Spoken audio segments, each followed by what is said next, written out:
Soldiers who serve our country are willing to sacrifice so much, but yet when they come home, there's an alarming number of them who become homeless. 1 out of every 150 vets living in this region is homeless. But as News 8's Pauline Lee tells us, one organization has received some much-needed help to get those vets back on their feet.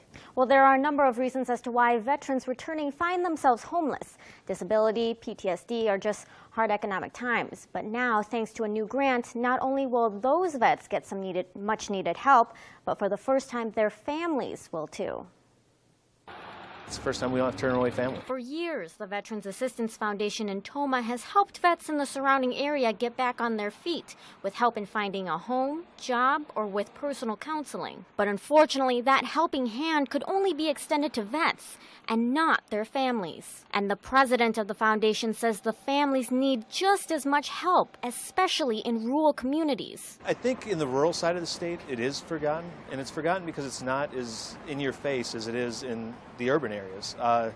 We tend not to see the homeless veteran or family just roaming the streets as you would in, say, an urban area. But that doesn't mean they're not there. It means that they're just better hidden. The foundation normally refers families to surrounding organizations like the Salvation Army for assistance in a place to stay or help with paying rent and utility bills. Moten says there are more than 1,200 veteran families living in low-income housing in the area that could use the help. Now, thanks to a federal grant for $300,000, the help to end homelessness among vets and their families is on the way. That's the key, is if I can keep you into your permanent housing and I can keep your family unit together without you having to separate to get services or become homeless in order to find that, then we've succeeded. But this grant will not only help end homelessness among veterans, it will also help the Salvation Army focus their efforts on other families in need too. That allows us to do more assistance for people who don't have access to those funds.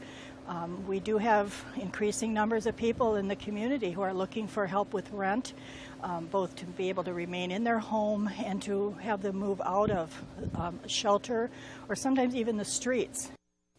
Now, the funds won't come until October, but the money is expected to help nearly 80 families in the Tomah area and the 13 surrounding communities get closer to getting back on their feet.